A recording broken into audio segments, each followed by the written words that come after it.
نحمدہ ونصلی ونسلم علی سیدنا و مولانا محمد رسولہ النبی الامین المکین الحنین الکریم الرؤوف الرحیم اما بعد فاعوذ باللہ من الشیطان الرجیم بسم اللہ الرحمن الرحیم۔ واجب الاحترام ساتھی، اللہ تعالیٰ کا بے پناہ لطف و کرم اور اس کا احسان عظیم ہے کہ جس کی توفیق سے ہم اس کے ذکر کے لیے اس کے گھر میں جمع ہیں۔ آج بحمد اللہ تعالیٰ ہم سورہ المائدہ کی آیت نمبر 14 پر گفتگو کریں گے۔ اس آیہ مبارکہ میں اللہ کریم نے ارشاد فرمایا، وَمِنَ الَّذِينَ قَالُوا إِنَّا نَصَارَىٰ أَخَذْنَا مِيثَاقَهُمْ فَنَسُوا حَظًّا مِّمَّا ذُكِرُوا بِهِ فَأَغْرَيْنَا بَيْنَهُمُ الْعَدَاوَةَ وَالْبَغْضَاءَ إِلَىٰ يَوْمِ الْقِيَامَةِ وَسَوْفَ يُنَبِّئُهُمُ اللَّهُ بِمَا كَانُوا يَصْنَعُونَ۔ اور ہم نے ان لوگوں سے بھی عہد لیا جو کہتے ہیں کہ ہم نصارہ ہیں، پھر وہ بھی اس رہنمائی کا ایک بڑا حصہ فراموش کر بیٹھے جس کی انہیں نصیحت کی گئی تھی۔ سو اس بدعہدی کے باعث ہم نے ان کے درمیان دشمنی اور کینہ روز قیامت تک ڈال دیا، اور ان قریب اللہ انہیں ان سے آگاہ فرما دے گا جو وہ کرتے رہتے تھے۔ کل ہم نے آیت نمبر 13 پر جو گفتگو کی تھی اس میں اللہ کریم نے جس عہد کی بات کی تھی وہ یہود کے ساتھ تھا، بنی اسرائیل کا یہودیوں کے ساتھ عہد تھا جس پر ہم نے کل گفتگو کی تھی۔ اور اس آیت نمبر 14 میں اللہ کریم فرماتے ہیں کہ جس طرح یہودیوں سے ہم نے عہد لیا تھا اسی طرح ان لوگوں سے بھی ہم نے عہد لیا تھا جو اپنے آپ کو نصارہ کہتے ہیں۔ اور یہ یاد رکھیے گا کہ موسیٰ علیہ السلام کی قوم اپنے آپ کو یہودی کہتے ہیں اور عیسیٰ علیہ السلام کی قوم اپنے آپ کو نصرانی کہتے ہیں، یا نصارہ کہا گیا ان کو۔ اور نصارہ جو ہیں عیسیٰ علیہ السلام بعد میں آئے، تو یہودیوں میں سے ہی نصرانی پیدا ہوئے۔ جنہوں نے عیسیٰ علیہ السلام پر ایمان جو لے آئے وہ نصارہ بن گئے، اور جنہوں نے قبول نہ کیا عیسیٰ علیہ السلام کو وہ یہودی کے یہودی رہے۔ تو اس لیے اللہ کریم نے علیحدہ علیحدہ ان کا ذکر کیا کہ یہود سے عہد لیا تھا، اور اس کے بعد ان لوگوں سے بھی عہد لیا تھا جو اپنے آپ کو نصارہ کہتے ہیں دونوں ہی بنی اسرائیل میں سے، ہیں دونوں ہی بنی اسرائیل میں سے، لیکن اللہ کریم نے ان کا ذکر جدا جدا کیا کیونکہ یہ دونوں قومیں جدا بن گئیں، امتیں جدا بن گئیں۔ تو اللہ نے فرمایا کہ ہم نے ان سے بھی عہد لیا تھا۔ اور یہ نصارہ جو کہا جاتا ہے یہ مدد کرنے سے ہے، وہ خود کہتے تھے ہم نصار ہیں، نصار اللہ، ہم اللہ کی مدد کرنے والے ہیں، اللہ کے رسول کی مدد کرنے والے ہیں۔ اس سبب سے ان کا نام نصارہ ڈالا گیا، اور نصرانی بھی ان کو کہا جاتا ہے کہ وہ عیسیٰ علیہ السلام کے مددگار تھے۔ جیسے آقا کریم صلی اللہ علیہ وسلم کے جو ساتھی تھے ان کو صحابی کہا جاتا ہے، خاص ٹرم ہے نا، جو کسی اور نبی کی امت کو یہ حاصل نہیں تھی۔ یہ نبی اکرم صلی اللہ علیہ وآلہ وسلم جو ہیں ان کے ہی ساتھیوں کو صحابی کہا جاتا ہے۔ اسی طرح عیسیٰ علیہ السلام کے جو ساتھی تھے ان کو نصرانی کہا جاتا ہے، نصارہ کہا جاتا ہے۔ تو اللہ کہتے ہیں جو اپنے آپ کو نصارہ کہتے ہیں نا، ہم نے ان سے بھی ویسا ہی عہد لیا تھا جیسا یہودیوں سے لیا تھا کہ جب میرا رسول تمہارے درمیان موجود ہو تو تم ان پر ایمان بھی لے کر آنا، ان کی پیروی بھی کرنا، ان کی مدد بھی کرنا۔ کیا میرے محبوب میں نے ان سے یہ وعدہ لیا تھا، ان سے بھی کہ جب آپ تشریف لائیں تو یہ آپ کی بات مانیں گے، آپ پر ایمان لائیں گے، آپ کی پیروی کریں گے، آپ کی مدد کریں گے۔ لیکن اللہ فرماتے ہیں کہ انہوں نے بھی یہودیوں کی طرح اپنا عہد توڑ دیا اور ایک بڑا حصہ فرموش کر بیٹھے، جس کی ان کو ہم نے نصیحت کی تھی۔ بین اسی طرح جیسے یہودیوں نے اپنی کتاب میں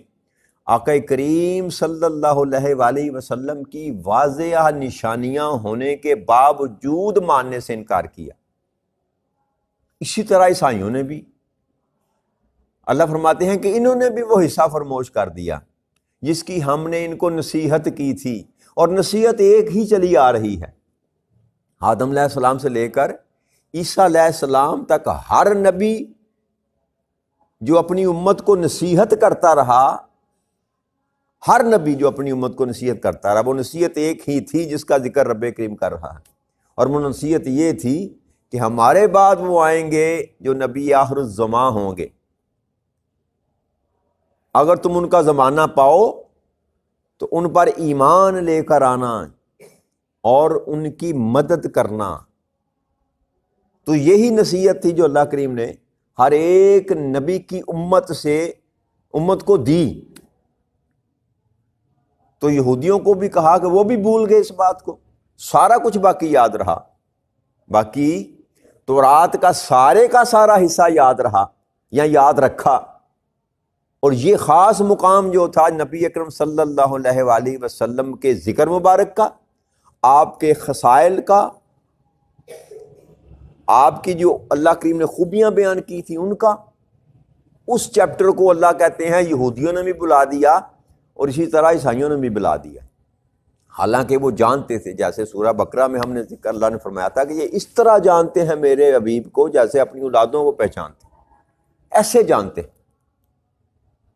جیسے اپنے بیٹوں کو انسان پہچانتا نا کہ یہ میرا بیٹا ہے۔ اللہ فرماتے ہیں یہ میرے محبوب کو اس طرح پہچانتے ہیں کہ یہ اللہ کے آخری نبی ہیں، لیکن محض کس لیے قبول نہیں کرتے؟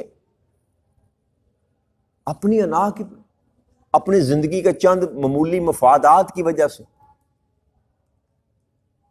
تو اللہ نے فرمایا کہ ان کی بد عہدی کے باعث ہم نے ان کے اندر دشمنی اور کینہ ڈال دیا، اور قیامت تک کے لیے ہم چونکہ جس معاشرے میں رہتے ہیں یہ ہمارا مسلم معاشرہ ہے نا، اگر آپ یورپ امریکہ میں چلے جائیں، عیسائی دنیا میں چلے جائیں، تو وہاں پر آپ کو نظر آئے گا کہ ان کے درمیان بھی بہت زیادہ تو فرقے ہیں، بہت زیادہ فرقے ہیں۔ ہم سب کو عیسائی کہتے ہیں جیسے ہم سب مسلمان ہیں، لیکن حقیقت میں جیسے ہماری تقسیم ہے نا، اس سے بدتر تقسیم ان میں ہے۔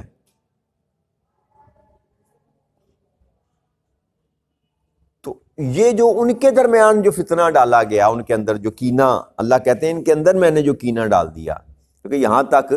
کہ عیسیٰ علیہ السلام کے بعد کچھ لوگ ایسے تھے جو عیسیٰ علیہ السلام کو خدا ہی بنا بیٹھے، لیکن ایک طبقہ ایسا تھا جو ان کو خدا نہیں مانتا تھا، وہ اللہ کا بندہ اور نبی مانتے تھے۔ تو یہ دونوں ہی چلتے رہے،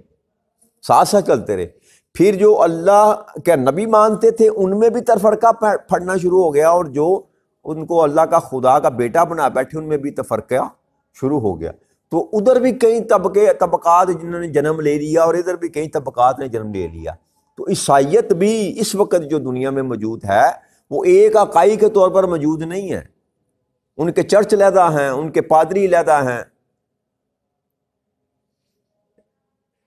تو یہ اللہ کہتا ہے کہ اس بد عہدی کے باعث ہم نے ان کے اندر یہ کینہ ڈال دیا، اور یہ قیامت تک رہے گا،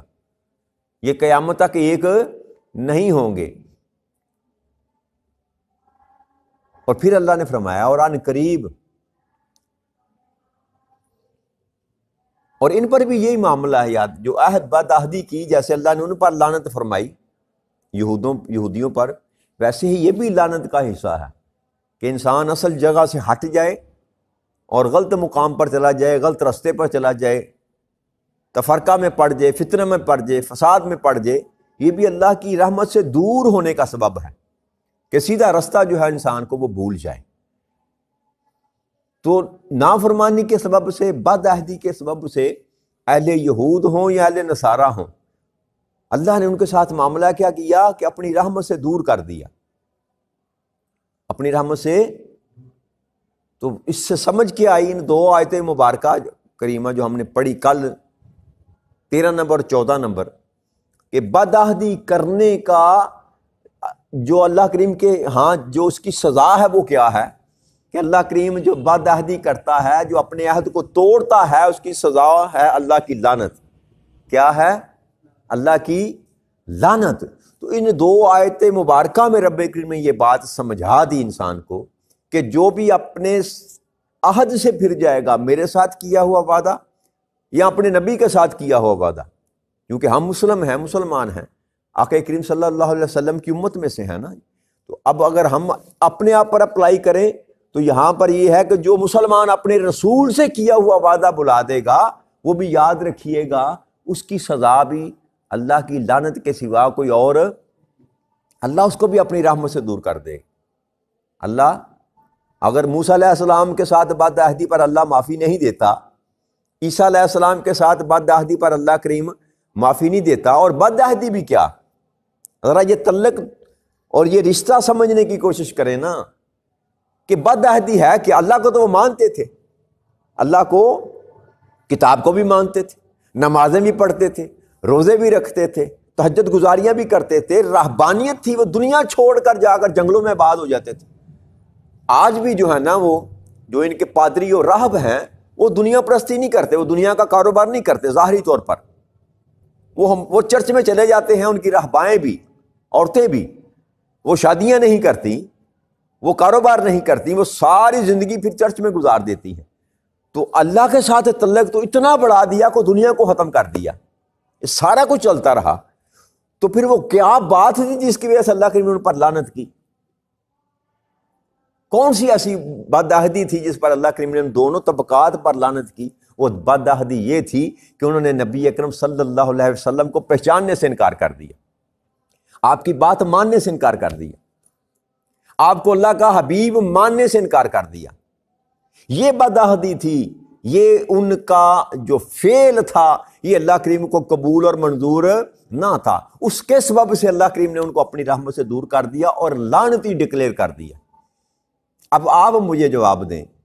کہ موسیٰ علیہ السلام کی قوم بد عہدی کرے نبی اکرم صلی اللہ علیہ وسلم کے معاملے میں تو اللہ ان کو لعین کہتا ہے، عیسیٰ علیہ السلام کی قوم اگر بد عہدی کرے تو اللہ ان کو لعین کہتا ہے، اور جس ذات کے سبب سے ان کو لعین کہتا ہے، اگر اس ذات کی امت اگر اپنے حبیب کو بلا دے، اپنے رسول کو بلا دے تو ان کے متعلق کیا اللہ کریم اپنا قانون بدل لے گا؟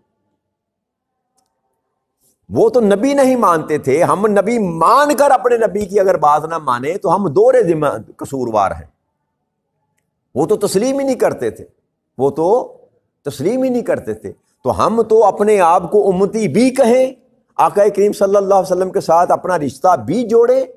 اور اس کے بعد نبی کریم صلی اللہ علیہ وسلم کی بات کو مانے نہ، آقا کریم صلی اللہ علیہ وسلم کے ساتھ کیا ہوا عہد جو ہے اس کو پورا نہ کرے، تو یاد رکھیے گا پھر اللہ کریم جو یہاں پر ہمیں معافی نہیں دے گا۔ ہم بس یہ تصور کر لیں، یہ گمان کر لیں، کیونکہ ہم نبی اکرم صلی اللہ علیہ وسلم کی امت میں سے ہیں، آگے آئے گا ذکر، اللہ کریم فرمایا۔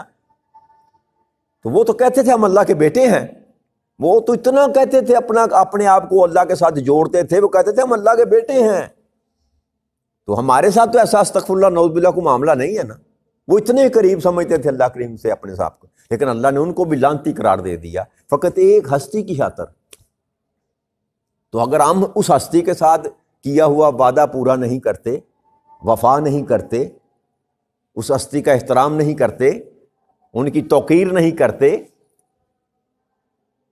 ہم اگر نہیں کرتے تو یاد رکھیے گا ہم اس سے بڑی سزا کے جو ہے نا سزاوار ہیں۔ یہ مت کو تصور کرے کہ نبی اکرم صلی اللہ علیہ وسلم سے کیے ہوئے عہد کو توڑ کر، اور عہد کیا ہے؟ عہد وہی ہے جو اللہ کو ایک ماننا، اور رسول اکرم صلی اللہ علیہ وسلم نے جو کچھ حکم دیا اس پر سر کچھ جھکا لینا، جھوٹ نہیں بولنا، بدکاری نہیں کرنی، نماز نہیں چھوڑنی، روزہ نہیں چھوڑنا، جو کچھ بھی رب کریم نے آقا کریم صلی اللہ علیہ وسلم کی زبان اقدس سے صادر کیا، جو حکم، وہ ہم نے وعدہ کر لیا، عہد کر لیا۔ اب اگر جو عہد توڑتا ہے تو وہ یاد رکھے وہ لعنت میں سے اپنا حصہ ضرور پائے گا، اور اس کے اسباب آپ کو نظر آتے ہیں معاشرے میں، آپ دیکھیں گے کھلی آنکھوں سے آپ مشاہدہ کرتے ہیں کہ یہ جو پریشانیاں ہیں، یہ بدبختیاں جو ہیں، یہ کیا ہے؟ جہاں رحمت ہوتی ہے وہاں پر پریشانی، جہاں رحمت ہوتی ہے وہاں پر بیماری، جہاں رحمت ہوتی ہے وہاں پر کسی قسم کی غربت، بھوک، افلاس، تنگ دستی، جہاں رحمت آ جائے وہاں پر کوئی بھی چیز ایسی نہیں رہتی جو انسان کے لیے تکلیف دہ ہو۔ تو اگر ہم تکلیف میں ہیں تو ہمیں اس کا سبب تلاش کرنا چاہیے۔ کہتے ہیں ہم حق پر ہیں جی، اور پھر دنیا میں سب سے زیادہ ذلیل تر بھی ہم ہیں، تو یہ بات جچتی اور پھبتی نہیں ہے۔ لہٰذا ہمیں اپنے کردار پر جو ہے نا فکر کرنا چاہیے، غور کرنا چاہیے کہ اگر اللہ کریم یہود و نصارہ کو معاف نہیں کرتا بدعہدی پر، تو ہمارے ساتھ اتنا کون سا لاڈلے والا معاملہ ہے اس کا کہ ہمیں معاف کر دے گا؟ ہم جو مرضی کرتے پھر، ہم نماز بھی نہ پڑھیں، ہم روزے بھی نہ رکھیں، ہم زکوٰۃ بھی نہ دیں، ہم لوگوں کا حق بھی کھائیں، لوگوں کے ساتھ زیادتی بھی کریں، گالی گلوچ بھی کریں، لوگوں کے ساتھ برے سلوک بھی کریں، ہمسائے کے ساتھ بد تہذیب بھی کریں، بڑے کا احترام نہ کریں، چھوٹوں سے محبت نہ کریں، کوئی ایک کام ایسا نہ کریں جو اللہ اور اللہ کے رسول نے بتایا ہے، اور ہم اپنے تائیں یہ سمجھ لیں کہ ہم اللہ کی محبوب ترین امت ہیں۔ تو ایسا نہیں ہے، ایسا ہرگز نہیں ہے۔ ہمیں اپنے، جیسے میں عرض کرتا ہوں، آپ سے ریکویسٹ کرتا ہوں کہ ہمیں اپنے اعمال سے ثابت کرنا ہے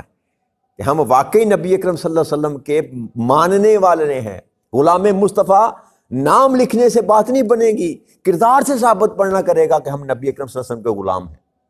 تو لہٰذا یہ جو اللہ کریم بیان کرتا ہے نا قرآن کریم میں، بار بار امتوں کا ذکر کرتا ہے، ان کے معاملات بتاتا ہے، اصل میں وہ ہمیں سمجھانا چاہتا ہے کہ یہ دیکھ لو، انہوں نے ایسا کیا تھا تو میں نے یہ کر دیا تھا، انہوں نے ایسا کیا تھا تو میں نے یہ کر دیا تھا۔ متنبہ کیا جا رہا ہے کہ تم کہیں ایسا نہ کرنا، بچ جانا، وارننگ دی جا رہی ہے۔ اور ہم چسکا لے کر، مزہ لے کر بر بنی اسرائیل کے واقعات پڑھتے ہیں، حظ لیتے ہیں، مزہ لیتے ہیں بس، لیکن ان سے وہ نصیحت نہیں پکڑتے، وہ تنبیہ جو رب کریم ہمیں کرنا چاہتا ہے اس کی طرف متوجہ نہیں ہوتے کہ کن اسباب سے جو تھے ان قوموں پر اللہ کی رحمت دور ہو گئی اور وہ لعین قرار پائے۔ ان اسباب سے ہمیں اپنے آپ کو بچانا ہے، ان اسباب سے۔ بس یہی قرآن کریم کا جو مطمع نظر ہے اللہ اور اللہ کے رسول کا، جو بار بار جو رب کریم ریپیٹلی کرتا ہے، بیان کرتا ہے ان کے واقعات، ہمیں متنبہ کرنا چاہتا ہے کہ کہیں ایسا نہ کر دینا، کہیں ایسا۔ تو ہمیں کوشش کرنی چاہیے۔ پھر اللہ نے فرمایا کہ ان قریب انہیں میں اپنے ان کے اعمال سے آگاہ فرما دے گا جو وہ کرتے رہتے تھے۔ ان قریب سے مراد کیا ہے کہ جیسے ہی انسان اللہ کی بارگاہ میں پیش ہوگا تو اللہ کہتا ہے جو کچھ بھی وہ کرتے رہے میں ان کو سب کچھ دکھا دوں گا، ان کی آنکھوں کے سامنے آ جائے گا، اور یہ ہر انسان کے ساتھ ہی معاملہ ہوگا۔ یہ جو بیٹھے ہیں نا کرامن کاتبین جن کو کہتے ہیں، لکھنے والے دونوں، نیکی اور بدی لکھنے والے، یہ سارا رجسٹر جیسے ہی میری اور آپ کی زندگی ختم ہوگی نا، یہ رجسٹر بند ہو کر وہاں پر اللہ کے ہاں جمع کرا دیا جائے گا، اور جب آپ اللہ کے ہاں پیش ہوں گے وہ رجسٹر کھول کر آپ کے سامنے رکھ دیا جائے گا۔ تو اللہ کہتا ہے جو کچھ بھی تم کرتے رہے، یہود کرتے رہے، نصارہ کرتے رہے یا مسلمان کرتے رہے، کوئی ایک بشر بھی کائنات میں ایسا نہیں ہے جس کا نامہ اعمال تیار نہ کیا جا رہا ہو۔ تو لہٰذا وہاں پر جو اللہ نے فرمایا نا مالک یوم الدین، جس پر میں زیادہ زور دیتا ہوں، مالک یوم الدین، اس حقیقت کو نہ بلائیں کہ وہ جو یوم الدین ہے نا وہ جزا اور سزا کے دن کا مالک ہے۔ اگر فقط بخشنا ہی ہوتا تو وہ عدل کا میدان اور عدالت لگانے کی ضرورت کیا تھی؟ وہ اپنے آپ کو عادل کہتا ہی نہ، وہ عدالت لگاتا ہی نہ، وہ حشر سے ڈراتا ہی نہ، وہ کہتے بس جس نے کلمہ پڑھ لیا وہ سیدھا جنت میں جائے گا۔ ایسا کچھ نظر نہیں آتا۔ آقا کریم صلی اللہ آخری بات کر کے نبی اکرم صلی اللہ علیہ وسلم نے اپنی بیٹی کو فرمایا، خاتون جنت جو ہے حضرت فاطمہ الزہرا رضی اللہ تعالی عنہا کو فرمایا کہ بیٹی اس گمان میں نہ رہنا کہ تو محمد کی بیٹی ہے صلی اللہ علیہ وسلم، حالانکہ وہ جنتی ہیں، جنتی عورتوں کی سردار ہیں، یہ پیغام ہمارے لیے ہے، اس گمان میں نہ رہنا کہ تو محمد کی بیٹی ہے صلی اللہ علیہ وسلم کی، وہاں اعمال کے ساتھ سارا معاملہ ہوگا۔ تو اگر فاطمہ بنت محمد صلی اللہ علیہ وسلم کو اعمال کے لیے بتایا جا رہا ہے تو ہم کس بات کی مولی؟ لہٰذا ہمیں غفلت چھوڑنی پڑے گی، اپنے اس گمان کو توڑنا پڑے گا کہ فلاں کے لڑ لگ گئے تو بچ گئے، فلاں کے لڑ لگ گئے تو بچ گئے، وہ تو فاطمہ بنت محمد ہو کر صلی اللہ علیہ وسلم جو ہے ساری زندگی عمل کرتی رہی، اعمال چھوڑا ہی نہیں ہم۔ تو اس لیے سب سے زیادہ جو فکر کرنے کی ضرورت ہے وہ اپنے اعمال کو درست کرنے کی ضرورت ہے۔ نمازیں، اپنی نمازوں کی فکر کریں، اللہ کی عبادات کی فکر کریں، لوگوں کے ساتھ معاملات کی فکر کریں۔ اونچ نیچ ہو جاتی ہے، اگر ہوگی تو معافی مانگ لیں، یہی وہ حساب کتاب برابر کر لیں، یہ آپ کے لیے اور میرے لیے بہتر ہے، بجائے اس کے کہ اللہ کے ہاں جب جائیں اور وہاں پر ہماری نیکیاں کم اور برائیاں زیادہ نکل آئیں تو پھر کوئی بچانے والا۔ اللہ کریم آپ کو مجھے توفیق دے کہ ہم اس رستے پر گامزن ہو جائیں جو سیدھا رب کریم کی رضا کی طرف ہمیں لے کر چلا جائے۔ وما علینا الا البلاغ المبین۔ والسلام علیکم ورحمۃ اللہ وبرکاتہ۔